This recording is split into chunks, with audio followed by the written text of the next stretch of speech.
El itinerario cuaresmal de este año litúrgico enfatiza la revelación de la misericordia de Dios. Una misericordia que suscita en cada uno de nosotros la conversión, o debiera suscitar la conversión, atrayéndonos a Él mismo, a Dios, quien es amor.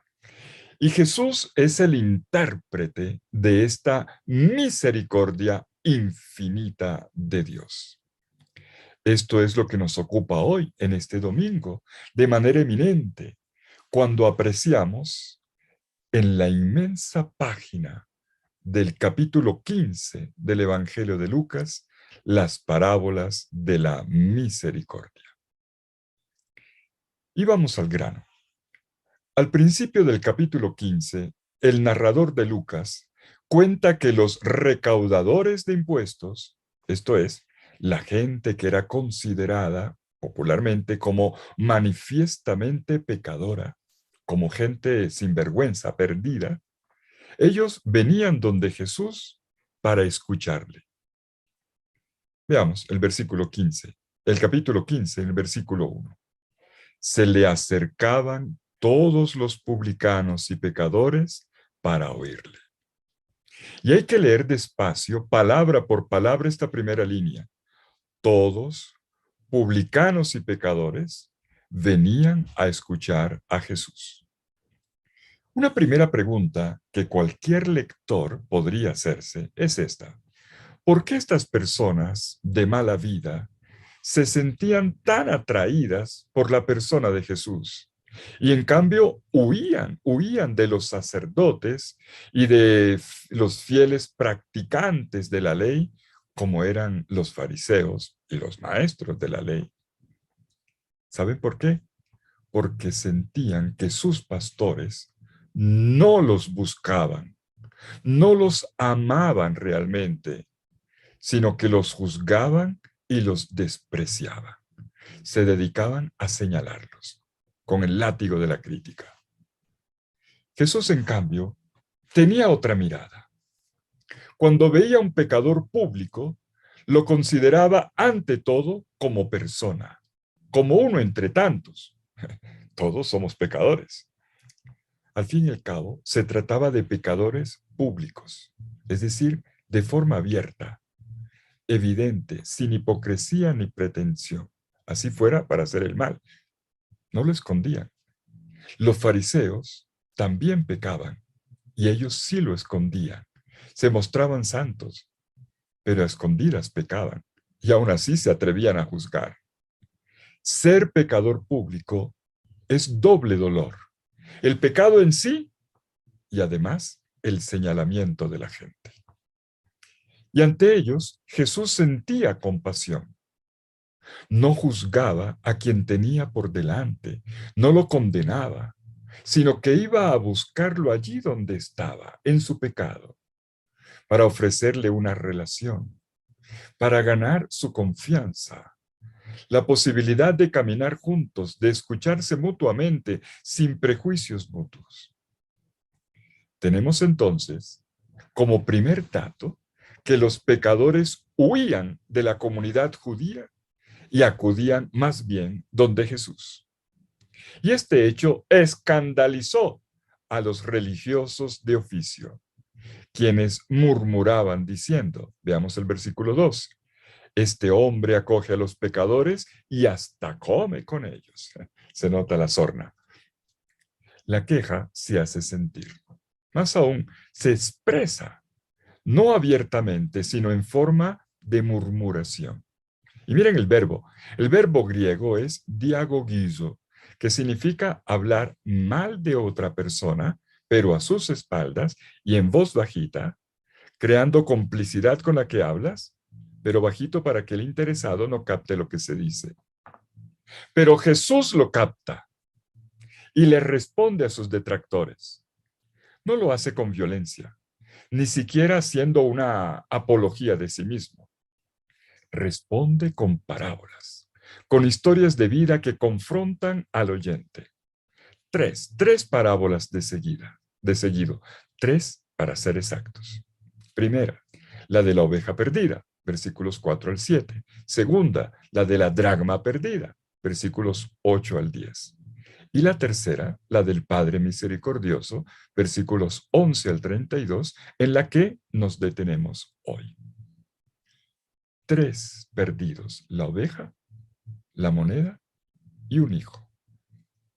Y los 3 serán recuperados, y con los 3 habrá fiesta. Pero quedémonos con la parábola del Padre Misericordioso. Esta tercera parábola es la historia de 2 hijos perdidos que tienen un papá que ante la agresión sufrida por parte de sus hijos, responde de una forma inaudita, como un papá pródigo de amor. Te invito a que me acompañes en el subrayado de apenas algunos detalles.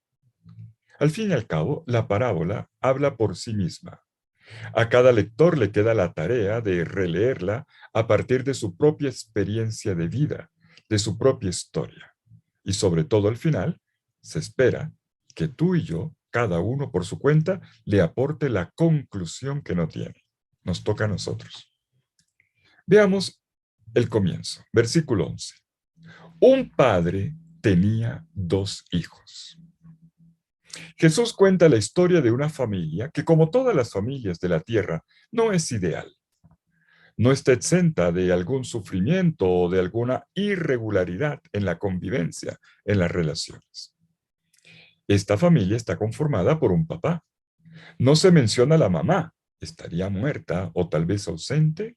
No lo sabemos. Lo que sí sabemos es que cuenta con 2 hijos, ambos nacidos y criados en el mismo entorno familiar, en la misma casa, pero que al crecer cada uno toma un camino diferente, desenlaces formalmente distintos, contrapuestos incluso. El hijo más joven decide irse y pide la herencia. Dice el versículo 12, Padre, dame la parte de la hacienda que me corresponde. Enseguida voy a hacer una precisión sobre el vocabulario de lo que sigue, porque el padre le responde al comportamiento grosero del hijo concediéndoselo. Y el narrador dice, y les repartió los bienes. ¿Los bienes? Vamos a ver un detalle de la traducción. Por lo pronto notemos que el papá de esta parábola aparece desde el principio como uno que es diferente de los padres de la tierra. ¿Saben por qué? Porque ante la petición del hijo menor de recibir la herencia por adelantado, que de alguna manera es quererlo ya muerto, el papá le responde dejándolo proceder, sin amonestarlo, sin llevarle la contraria, sin advertirle las consecuencias. Y yo pregunto, ¿existe entre nosotros un papá así? Probablemente no. Y de esta manera la parábola enseguida nos traslada a otro plano, un plano superior. Nos lleva a ver en este Padre al Padre con P mayúscula, a Dios mismo, el único que nos deja libres ante el mal que queremos hacer. Así nos estrellemos. Él no nos detiene, más bien calla, permitiéndonos, a pesar del dolor que siente, permitiéndonos distanciarnos de él. Y yo sé que te lo estás preguntando. ¿Por qué este papá procede de esta manera? Porque Dios respeta nuestra autonomía y nuestra libertad. Por eso, nos dio una educación a través de la ley y los profetas, pero luego nos deja libres para decidir cómo consideremos conveniente. Y es en este contexto que el papá de la parábola reparte la herencia entre los 2 hijos. Y ahora sí, la precisión que quería hacer. Atención con los términos. El hijo pide herencia, pero en la respuesta del padre, el verbo griego es otro. No se dice le repartió la herencia en griego, se dice le repartió la vida. Ho bios en griego, la vida, su vida. Y notemos también el plural, les repartió, no solo al menor, al mayor también. Y sobre esto volveré al final. ¿Qué pasa con el mayor? Por lo pronto, la parábola se enfoca en la primera parte con el hijo menor. Sigámosle la pista. El hijo menor, como vimos, exige, reclama, fuerza la mano del papá. Y el papá responde de una manera sorprendente. Lo vemos inactivo, casi ausente, por respeto a la libertad del hijo. Lo deja partir, respetando su libertad y mostrándole su gratuidad, su amor fiel. Y sigue la historia. Versículo 13. Este hijo recogió todo y se fue.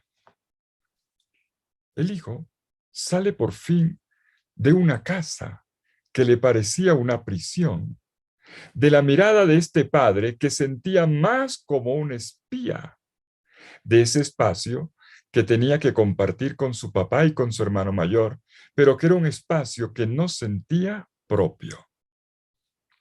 Apenas se va, resulta que se gasta todo en fiestas con los amigos, juegos, prostitutas, perdiendo todo su dinero. Lo leemos en los versículos 13 al 14. No solo se queda con el bolsillo vacío, la situación aprieta por una hambruna que circunstancialmente ocurre en la región. Entonces, tiene que buscar trabajo y termina en el peor lugar, como cuidador de cerdos. Un oficio que para los judíos es despreciable, porque los cerdos son animales impuros en la religión judía. Para este joven, hacer esto es repugnante, pero lo hace por la sobrevivencia. Y en medio de todo, allí se siente explotado. Lo dice el versículo 16, que ni siquiera le permitían, no le daban comida, ni siquiera la de los cerdos. Y Jesús, quien es el narrador, subraya la frase. Miren la frase. Comenzó a encontrarse en necesidad. Erjato, histerestai, se dice en griego. Comenzó a encontrarse en necesidad. Hay un vacío. A él le falta algo. Y le falta algo eh, que le lleva a pensar. Esto ocurre siempre. La falta de algo es siempre capaz de suscitar interrogantes. Y es en medio de la desolación que empieza a comprender mejor a dónde puede ir. ¿Qué le faltaba? Ciertamente la plata, el dinero gastado, pero también el alimento para vivir. Pero también le hacía falta alguien cercano, alguien que lo alimentara. No solo dolía el estómago, dolía el corazón en la soledad. El texto dice que no había alguien que le diera las algarrobas. O sea, resuena la palabra nadie. Nadie se las daba. Ese nadie duele. Es el hueco de una soledad, de una ausencia. La carencia es total. Y esta desolación saca a flote esa necesidad de reconocimiento y de atención que tiene todo ser humano. Necesitamos de otros. Y cuando esos otros desaparecen del horizonte, uno queda desolado. Sin los otros, se camina, se entra en la soledad de la muerte. ¿Y qué ocurre entonces? Versículo 17.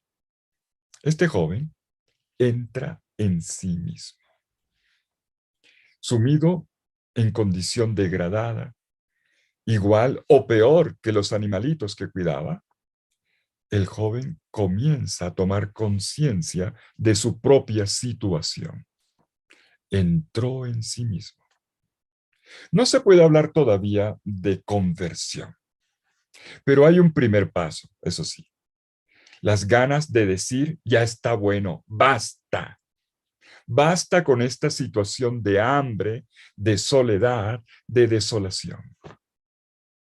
Y la parábola nos permite escuchar los pensamientos de este joven. Él piensa cómo podría dar marcha atrás, cómo podría volver atrás, recuperar parte de su condición de antes cuando estaba en la casa, al menos una parte. No piensa volver como hijo, no se lo merece, considera él, pero por lo menos que el papá le dé algo de comer. Será un sirviente y así asegurará su alimento. Mejor en casa como sirviente que aquí como un cerdo. Lo que tiene en mente es la condición de los sirvientes que él tuvo en su casa. Y conocemos el libreto que lleva preparado para aplacar la posible ira de su papá, para ser readmitido en casa. Versículo 18.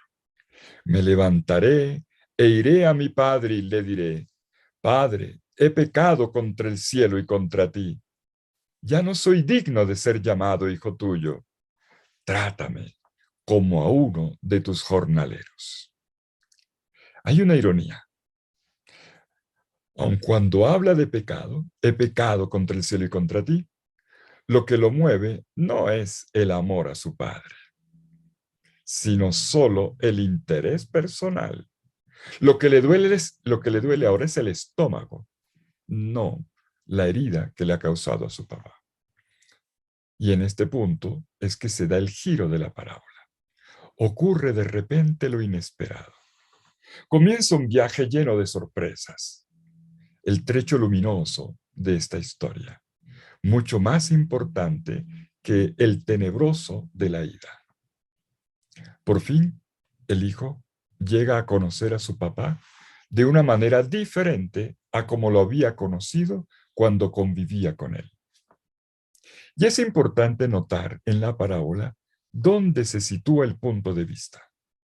El hijo menor piensa que su padre lo va a hacer rendir cuentas por sus fechorías. Por eso viene humillado. En cambio, se encuentra con un papá que corre a su encuentro movido por ese estremecimiento interior que la Biblia llama misericordia. En griego, splanchnizomai, que traduce el hebreo rahamim, el estremecimiento del útero de la madre, y llevar al otro por dentro. Y estamos en el versículo 20. Explota la misericordia del Padre y se vuelve protagonista. El hijo venía con la idea de asumir su error, que ya es mucho, convirtiéndose en un esclavo más en la casa de su padre. En cambio, el papá lo viste con su ropa de hijo, le devuelve la dignidad que le corresponde, dice el versículo 22. Por cierto, el texto griego refiere un stolen temproten. El adjetivo protos significa el mejor. Estamos hablando el mejor vestido, pero también el primer vestido. No es que el papá le mande a comprar ropa nueva. No, no, no, no, no. Se da a entender no tanto un vestido nuevo, sino protos, el primero, el primer vestido, el que tenía en casa y que le distinguía como hijo. Esto es significativo. Y conocíamos, ¿se acuerdan? El libreto, en el ensayo cuando estaba delante de los puercos, ¿verdad? Ahora podemos notar que el papá no le deja decir todo completo. Versículo 21. Le admite el reconocimiento del pecado, pero no la penitencia que él quiere imponerse a sí mismo. Dios recibe el pecado, pero la penitencia la pone él, no nosotros. Y el hijo quería ponerse la penitencia. Trátame como uno de tus jornaleros. El papá no deja que lo diga. Es el papá quien decide cómo proceder. Y no lo va a tratar como esclavo, sino como un hijo. Y la cosa va más lejos. El hijo, vimos, venía dispuesto a llorar y a humillarse. Y en cambio su papá le prepara un banquete de fiesta, haciendo matar el ternero cebado. Versículo 23, está el detalle. El que viene a ponerse a los pies de su papá como un penitente, resulta buscado abrazado, besado, vestido con vestido de hijo, con anillo y con sandalias. Todo indica que el padre no examina si el hijo viene con verdadero arrepentimiento. Simplemente lo recibe con los brazos abiertos. No lo deja hablar. Lo abraza con fuerza. Le impide los gestos penitenciales y expiatorios. Y de esta manera le muestra la gratuidad de su perdón, tal como había profetizado Oseas. ¿Se acuerdan? Oseas, capítulo 1, versículo 2 y capítulo 11, versículos 8 al 9. Dios sigue amando a su pueblo mientras su pueblo se prostituye y cuando puede, lo abraza y lo acoge. Pues sí, este era un padre diferente de como lo había conocido el hijo menor cuando estuvo antes en la casa de la que había salido huyendo. Es como si este descubrimiento lo resucitara, como si lo pusiera de nuevo en pie y le diera la posibilidad de una vida nueva en comunión con un papá que no hacía sino amarlo. Y la parábola podría terminar con la frase del versículo 24. Y comenzó la fiesta. Y se pusieron a celebrar. Este es el final feliz de toda historia. En este caso se trata de la experiencia que el hijo menor hace del rostro del Padre, rostro de misericordia, amor fiel que nunca falla, amor que no se acaba a partir del pecado. Pero no, la parábola no termina aquí.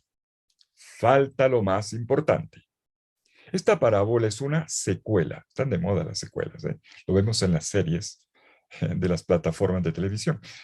Esta es una secuela. Le falta un episodio. Y el final, de todas maneras, quedará abierto. No será un final ni feliz ni infeliz. Lo uno o lo otro dependerá de la respuesta que nosotros, los lectores, le demos a las palabras finales del Padre. Vamos para allá. ¿Se acuerdan ustedes qué fue lo que llevó a Jesús al principio a contar esta parábola? Versículos 1 y 2 del capítulo 15 de Lucas. Fue la crítica despiadada de los escribas y fariseos, las autoridades religiosas, porque Jesús tenía trato con publicanos y pecadores y comía con ellos, que es el equivalente de una fiesta. Como el hijo menor, los pecadores, ahora veamos la correlación, como el hijo menor, los pecadores eran invitados a conocer el verdadero rostro de Dios y por lo tanto a sentirse perdonados hasta la conversión. Ellos se parecen a la primera parte de la parábola. Pero ante Jesús estaban también los que se consideraban justos y buenos. Y desde esta posición se consideraban autorizados para criticar, para juzgar.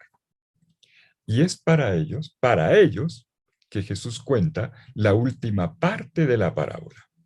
Porque ellos son los que se parecen no al menor, sino al mayor que permaneció fiel en casa y que se permite criticar al papá por la manera como ha recibido a su hermano, a este hermano disipado que ha regresado a la casa. Retomemos la parábola. Entra en escena el hijo mayor, el que asume una actitud arrogante, de incomprensión, ante el comportamiento misericordioso del papá. Vamos en los versículos 25 al 32. Aparece en escena regresando del campo donde estaba trabajando. Y aquí vemos su fidelidad, su obediencia, su esfuerzo por agradar al papá. Y cuando llega, a la distancia, escucha la música que proviene de la casa y pregunta cuál es la razón. Y un criado le explica cómo han ido las cosas. Versículo 27. Tu hermano ha vuelto y tu padre ha hecho matar el ternero cebado porque lo ha recuperado sano y salvo. Y entonces el hermano mayor se pone rabioso y decide no participar en la fiesta, en una fiesta que él considera injusta para él, y se queda fuera. Y ahora, miren el detalle, es el padre el que vuelve a salir. Había salido a buscar al menor, ahora sale a buscar al mayor. Sale por segunda vez al encuentro del mayor. Mm. Le ruega, le ruega que entre para compartir la alegría por su hermano que estaba como muerto, pero que ahora es un hombre nuevo. Estaba muerto y ha vuelto a la vida, estaba perdido y lo hemos hallado. Pero los argumentos del padre parecen inútiles para este hermano mayor. Las palabras del papá lo irritan todavía más y se refiere a su hermano con desprecio. Ese hijo tuyo, dice él, ese hijo tuyo. Y hace un parangón entre la manera como el papá ha tratado al menor y cómo trata a él el mayor. Él sigue pensando que es una injusticia, porque a él, que se ha portado bien, que no para de trabajar en la hacienda, como se acaba de recordar, no le han dado ni un cabrito para divertirse con sus amigos. En cambio, el papá manda matar para su hermano sin vergüenza el ternero cebado, para este que devoró la fortuna con meretrices. Lo dice en el versículo 30. En pocas palabras, dice el hermano mayor, ¿cuándo fue celebrado alguna vez el haber permanecido obediente y fiel a tu lado, papá? ¿Por qué al que se porta mal le haces fiesta? No es justo. Bueno, cualquier lector se da cuenta de que se trata de una excusa ridícula, infantil. Es claro que el mayor, a pesar de haber permanecido cerca de su padre, en realidad no lo conocía. Tampoco él lo conocía, ni el menor ni el mayor. Siempre había estado en casa en obediencia, pero en realidad su corazón estaba en otro lado, como ausente. Nunca había leído el corazón de su papá. Nunca había confiado en su papá y no había aprendido nada, nada de él. Y por eso lo recrimina. No conocía realmente a su padre. Por eso el papá se lo tiene que revelar. En el versículo 31, hijo, tú estás siempre conmigo y todo lo mío es tuyo. Es como si le dijera, oye, podías llevarte libremente un cabrito, todos los cabritos que quisieran son tuyos, para hacer fiesta con tus amigos. ¿Por qué no lo hiciste? ¿Me tenías miedo? Y el papá explica finalmente el porqué de su comportamiento inaudito. Versículo 32, final de la parábola. Era necesario celebrar y regocijarse, porque este hermano tuyo estaba muerto y ha vuelto a la vida, estaba perdido y ha sido encontrado. Este es un papá, permítame que lo subraye, es un papá que ama la libertad de los hijos, que la provoca, la espera, la festeja, la sufre también. Un papá que corre al encuentro de los dos hijos, porque tiene prisa en sanar sus corazones, en cambiar los dolores en abrazos, de llenar el vacío de sus corazones, que es la raíz del pecado. Él había perdido los dos. Y para perder un hijo, para el papá perder un hijo, es una pérdida infinita. Y no sabemos al final cuál fue la respuesta última del hermano mayor. ¿Entró o no entró? Esta es una historia abierta. Quedan los puntos suspensivos para que cada lector, tú y yo, le agreguemos la conclusión. El efecto de la parábola es este. Bueno, ¿y qué responderías tú? Pero bueno, concluyamos retomando el recorrido que hemos hecho. El trasfondo de la historia es el de dos hijos que tienen una mala relación con su papá. Eso los dos lo tienen en común, ya lo vimos. Ninguno de los dos parece conocerlo realmente. Por su cuenta, cada uno se va. El que se va lejos y el que se quedó, pero que tampoco está. Conocimos la historia en la primera parte del que se fue lejos y en la segunda parte del que se quedó, pero con el corazón ausente. Pero en el centro está el papá. El papá inicialmente incomprendido, pero finalmente revelado. Les abre el corazón a los dos. Esta es la parábola del amor frustrado de un papá que amó hasta el extremo, que se dio de manera total y gratuita, y a quien en cambio cada uno de sus dos hijos veían más bien como un patrón. Le tenían miedo. Ambos sufrían de la misma carencia. No habían experimentado a fondo la paternidad, su corazón. Y por eso ambos se le rebelan. Ambos se comportan como contestatarios. Y esto es lo que ocurre también cuando el Padre es Dios. Sobre Él proyectamos nuestras imágenes y nuestra idea de la justicia. Y esta se vuelve en objeto de reclamaciones. Y de la misma forma ocurre, digámoslo, de la misma forma ocurre en las relaciones entre padres e hijos en este mundo. Y también, incluso, al interior de las comunidades cristianas. Mucho reclamo. El objetivo de esta parábola es hacernos cambiar la imagen que tenemos de Dios. Conocer a ese Padre, a ese Papá Dios, revelado por Jesús en sus enseñanzas, en sus oraciones, pero sobre todo con su comportamiento con el pecador. Jesús narra con su praxis de la misericordia, considerada escandalosa por los fariseos y por los catequistas, los maestros de la ley. Él muestra cómo es el corazón del Padre Dios. Y esta revelación de Dios le va a costar la vida. Pues sí, lo que marca la diferencia, mis queridos amigos, es que el amor de Dios Padre nos desborda, nos precede, siempre está en acción.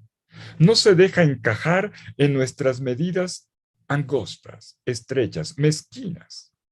No se contradice a sí mismo, porque Él es fiel y misericordioso. Este es un papá que no echa en cara la agresión sufrida, sino que simplemente ama. ¿Y de qué manera? Y yo pregunto, ¿y nuestro amor cómo es? Como les ocurre a los dos hermanos, en realidad no conocemos el amor del Padre. No entendemos su divino corazón. ¿Cómo es ese corazón del Padre? Cuando vuelve el menor, el padre no se conforma con alimentarlo. Quiere para él una fiesta, con lo mejor de la casa. Quiere restituirle toda su dignidad y autoridad como antes. Pónganle el anillo en el dedo. No lo expliqué, pero lo he explicado en otras ocasiones. Pónganle el anillo. Dignidad y autoridad. No hay reproches, no hay remordimientos, no hay reclamos ni acusaciones, al menos no de parte del papá.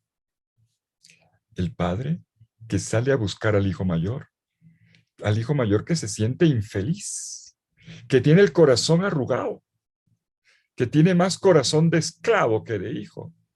El papá le abre el corazón suyo, le explica, le insiste, le argumenta. Y es aquí donde entendemos el corazón de Dios, que no resiste pérdidas. Y frente a esta misericordia del Padre, hay un llamado a la conversión.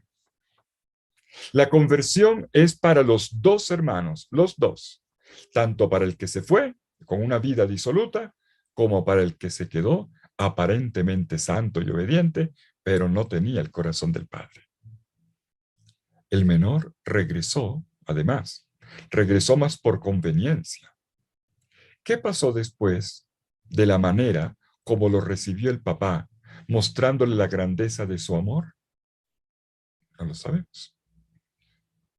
Con el hermano mayor también queda un pendiente, el gran pendiente. Queda la tarea de no volver a decirle a su papá, este hijo tuyo, como, como quien se hace a un lado, es tu problema, no el mío, sino decir más bien, este es mi hermano. Así venga cochino, es mi hermano. Por tanto, contigo yo lo abrazo. Y esta es una tarea que nos espera a todos y todos los días. Afirmar que una persona sea hija de Dios es fácil. Todos los creyentes lo hacen porque es la doctrina correcta. Sin embargo, es complicado, mucho más complicado, decir que esa persona que ha pecado siga siendo mi hermana. Y esta es precisamente la tarea. Dios, el Padre Dios, se sale de la fiesta para venir donde cada uno de nosotros y suplicarnos. Di, di que esa persona es tu hermana y podremos entrar y celebrar juntos la fiesta.